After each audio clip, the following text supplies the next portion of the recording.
about myself. I'm 44 years old. I've been doing photography now for roughly 14, 15 years. Okay. Well, I work full time as well. Right. I'm based in the UK, in Lancashire, in the UK. Mm-hmm. I'm just up and down with photography at the minute.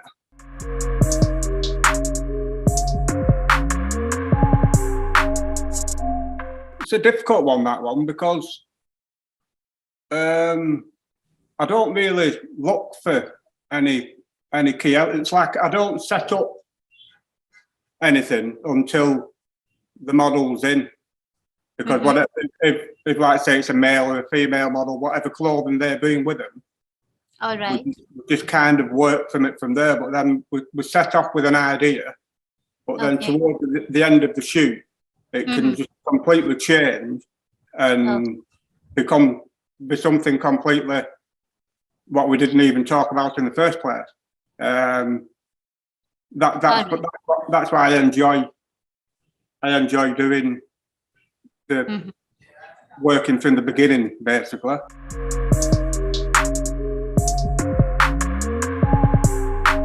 What I use a Pentax 645Z medium format. I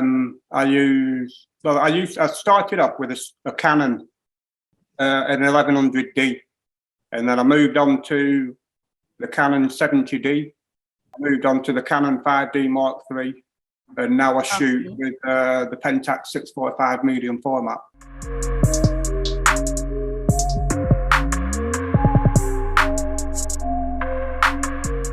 I think more the artistic, really. I like to try and I mean, some of my portraits and what are quite bland, but I like the natural portrait. I don't like interacting too much into the background and filling it out, and I'm much more of a more natural. So I think more like the artistic side of photography, rather because the technicalities of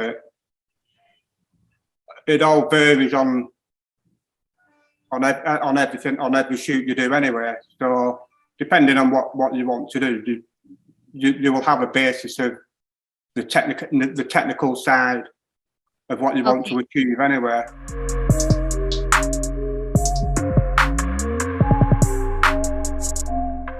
Oh, I don't know. It's a difficult one, that one, really. Because the more I look at them now, I can go back to when I first started doing portraits, and I can look back at where I've come to now through learning. But I mean, each and every one of my work that I've done, I've enjoyed creating, and I've enjoyed creating for the clients as well. So I can't really put a finger on a favourite one, to be honest, because I think they're all.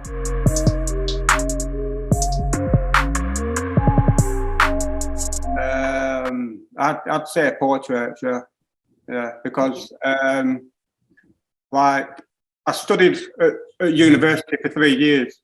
Now, what I learned at university isn't what I know now, because I've basically taught myself about lighting, backdrops, softboxes, anything that come retouching wise was me paying out money for professional retouches, and like this, I was doing Zoom meetings, and I was being shown step by step. 2 hours, 3 hours, but even then, it took a good 6-7 months for me to be able to get everything. And then I know, oh, that tool does that, and that tool does that, and this does this, and it was quite a process. But it's also enjoyable at the same time. Oh, I have a few really. there was, when I first started doing portraits, I was still at university, and I did a photo shoot with, it left me quite taken back really. It put me off the portrait side and the studio side. It was just a photo shoot that I want to forget, but I can't if I will.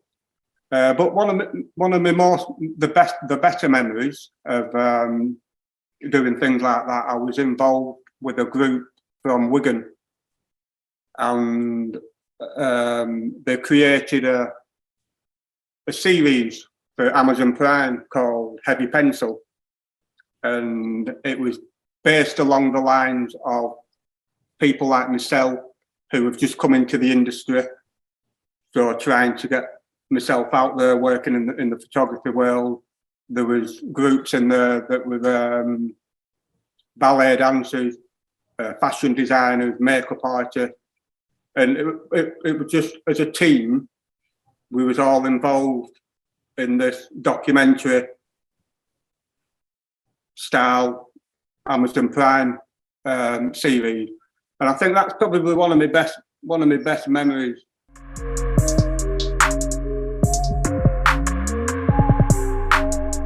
Yeah, well, when I first started, a friend of mine I used to work with, he was showing me some photographs he'd taken on the motorway bridge doing light trail, and I was absolutely blown away by it. And I said, wow, so like, how have you done that? So he'd explained he'd done it with the DSLR, and I went out and bought one, and then I tried it, and I couldn't grasp it. And the more I learned about it, the more interesting it all become. Because I was doing a lot of working with light, so light trail, wire wool, creating sparks and stuff like that. And then I went to night school, and the tutor there, he told me to apply for university. He said, because he said, you've got an eye there for photography. But I was doing more documentary based than I were doing studio based. So I could go out and I could see a picture, and I could explain what was behind the picture and the storytelling side of things.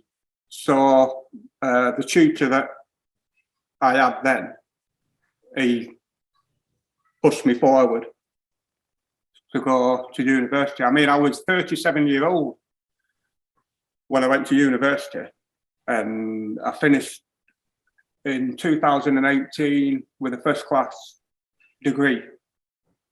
But like I said, all the studio side is not something that I was taught in there.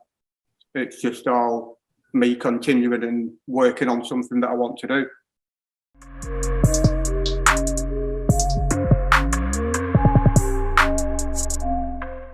Sometimes I like to use backdrops, but sometimes I like to just keep I like to keep it a plain white.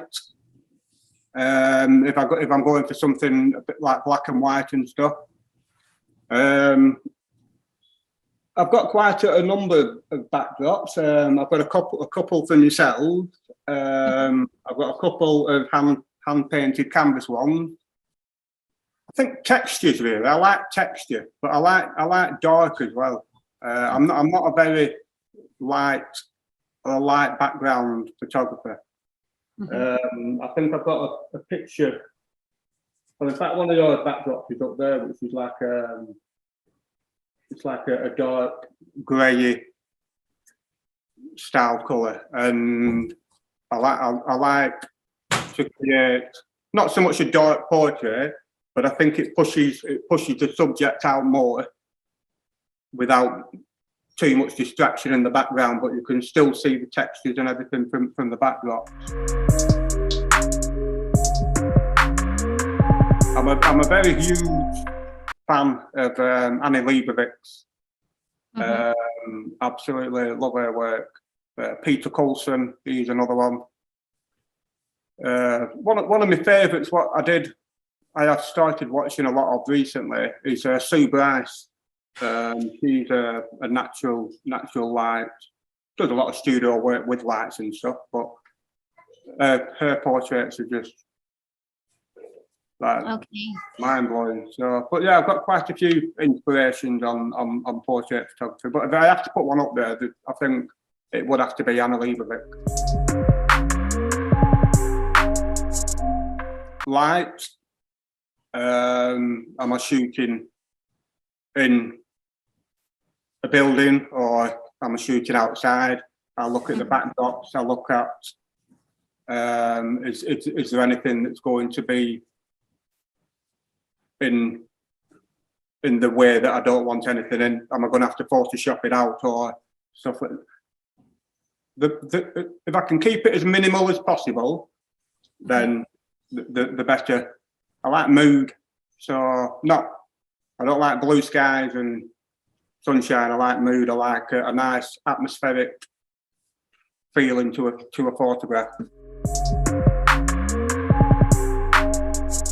I'd probably say my friend at work, because he started it all off with the light trail photograph.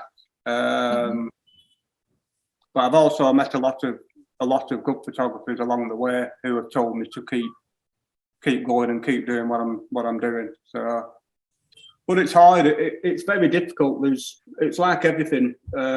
Everybody's doing the same, and there's so much of the same genre, if you will. So to become a photographer, to get out there in the photography world is very hard, very hard. But I'll keep going. Backdropsource.